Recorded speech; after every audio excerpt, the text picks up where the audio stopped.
Leeds United 2, Sunderland 1. What a crazy ending to that game that was. Pascal Struijk with two magnificent goals set up exquisitely by an in-form Joe Rothwell. What a tactical genius maneuver that was by Daniel Farke. The two subs he brought onto the pitch. He said after the fact he was aiming for the set pieces. Maybe he was, maybe he wasn't. Who knows? All I know is he decided to bring two players onto the pitch, and those two players linked up for both goals that Leeds scored. We were having trouble actually creating anything. We were dominating the lion's share of the possession in the game. Most of the game took place within Sunderland's final third, and Leeds United just couldn't get that breakthrough. No matter what we tried, no matter whether we tried to use the wide channels, no matter whether we tried to go through the middle, everything was just a little bit too slow. Everything was a little bit too hesitant, and you have to give Sunderland credit for what was an amazing defensive display at portions of that game as well. But there's no point delving too deep into the nitty-gritties and what Leeds did great and what the issues were in Leeds' build-up play and why it wasn't working in there. Was Gruev not working in the midfield? Is Ampadu the answer at centre-back? There's a lot of takeaways you can bring forward which could maybe potentially tell us what we need to change or not change in these final 13-12 games of the season. But none of that is important because there were going into this game, two huge games left of the season for Leeds United. Today against Sunderland and next week against Sheffield United. And in those games, it doesn't really matter what you do. It doesn't really matter how you play. It doesn't really matter what happens. So long as you get those 3 points, that is all that counts in that game. And that's exactly what happened today, because no other team we're going to play in the league are going to pose us the same kind of threats or pressure or dynamism that Sunderland or Sheffield United are going to pose us. And those are the ones that the points they pick up really, really affect Leeds' campaign going forward. So as for today, it doesn't really matter if we look great or if it doesn't really matter if we had issues. I am just over the moon with the fact that we managed to eke out those 3 points, get a 10-point lead over Sunderland, a 7-point lead over Burnley, a 24-goal difference lead over Sheffield United, double their goal difference literally to the point. That is all that counts. And if we can go ahead on Monday and do the exact same thing and steal a last-minute winner, then we are in great stead moving forward in this campaign. And that's all that matters, because now we are in the business end of the season. This is where your marbles are made. This is where you decide whether you actually want to put the pieces together to get ourselves promoted, or if you want to flounder about and throw it away, similarly to what we did last year.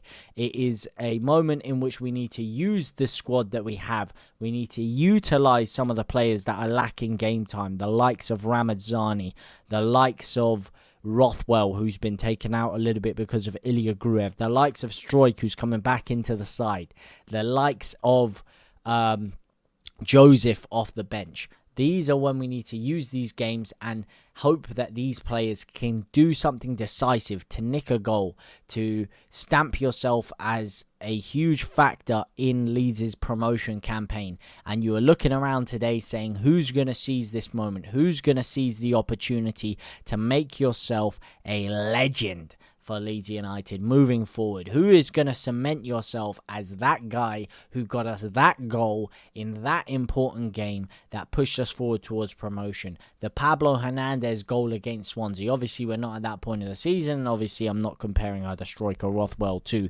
the great Pablo Hernandez, but you need key moments in games to swing your way. You need a bit of luck, and you know what? We had that luck in the 95th minute, but we gave that luck away in the return fixture earlier on in the season against Sunderland with that 96th minute own goal blunder from Meslier. So you know what? things in football have a way of working themselves out, don't they? And no one was happier after that game than Illan Meslier. Maybe Ampadu after that shocker he had for their first goal, but Illan Meslier, you could see it. He was absolutely loving it. It's kind of redeemed what happened with him earlier on in the season, and it's now pushed Leeds forward. There seems to be a real good feel around the club, a good momentum around the club, a good vibe around the club, and hopefully that carries forward into the remainder of our games this season.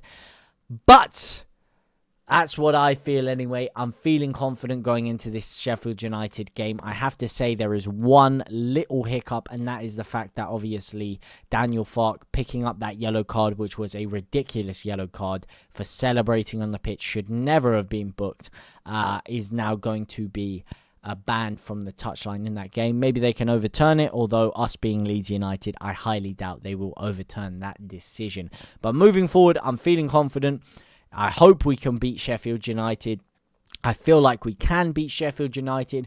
I'm not happy with a draw against Sheffield United because I want us to go there, make a statement, get 6 points over Sheffield United this year, get the win, and get that 5-point lead over them, and start to put the pressure on everyone else around us and hope that they start to chip away at their own points tally, and Leeds can hopefully build a little steady cruise up the table, up the table points tally wise, because obviously we're already at the top of the table. But those points were vital for Leeds, putting us up onto 72 points. We are now just 28 points, or if you want to look at it the other way, 9 wins and 1 draw away from the famous 100 points. And I don't see anyone beating us to automatic promotion. Well, maybe we finish second, but I don't even see anyone beating us to that first spot if we can finish on 100 points.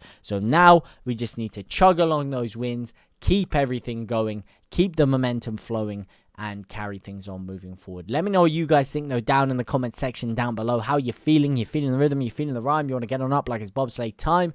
Are you confident with the way Leeds United have played? Or do you think that maybe the way we played, the way we allowed Sunderland to defend and have moments in the game could bite us against a side like Sheffield United? Although me personally, I have to say, going on the games we played earlier on in the season, I thought Sunderland posed a tougher test than Sheffield United even did. I thought Sunderland were always going to be our toughest game, and we managed to get through Sunderland, getting 4 points out of the 6, and now we move forward. But let me know how you guys feel going forward. Let me know what your feelings were after that crazy last-minute winner. Please let me know everything down in the comments section down below. For now, though, I will see you very, very soon. Of course, we're going to be live on Monday in living colour for that Sheffield United game. Huge game. Burnley play on Friday now against Sheffield Wednesday at home. Hopefully, they drop points, and you know, maybe good things could be on the horizon for us. But let me know what you guys think anyway down in the comment section down below. For now, though, I will see you very, very soon. Au revoir, my brothers and my sisters.